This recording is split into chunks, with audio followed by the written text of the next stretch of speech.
Ronda Veritas Report. Okay, Father, mga kapanalig, tagapin muna natin ang report galing kay Nolan Ariola, damdaming anawim ng operator at driver ng PUV, kaugnay sa balaking ipagkaloob na fuel subsidy ng pamahalaan sakaling magpatuloy po ang pagtaas sa presyo ng mga produktong petrolyo. Yes, Nolan, come in. Maraming salamat mga kapanalig. Inaayos na ng Department of Transportation o DOTR at Land Transportation Franchising and Regulatory Board o LTFRB ang mga dokumento kaugnay ng pamamahagi ng fuel subsidy sa mga PUV operators at drivers. Oras na umabot ang presyo ng krudo sa $80 kada barrel.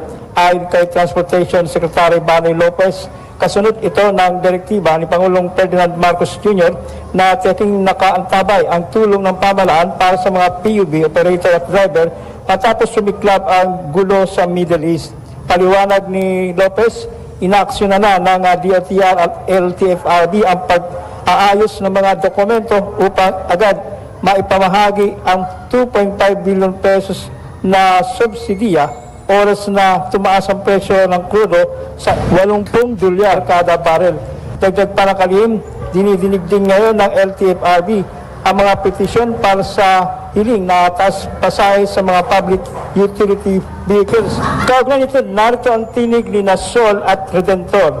Reaction niyo sir, sa fuel subsidy na inaalok ng gobyerno kung sakaling tumaas ang presyo ng crudo dahil sa nagaganap na tension ngayon, gera sa Middle East.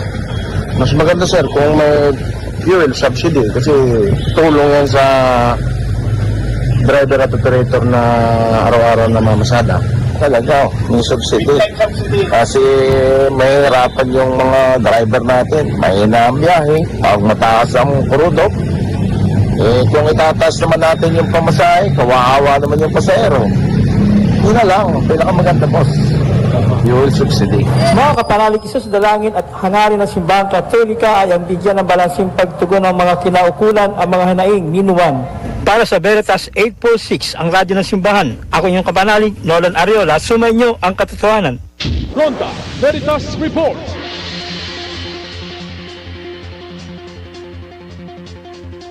Okay, mga kapanalig, isang public service announcement na tinututukan ni Ronda Veritas Dennis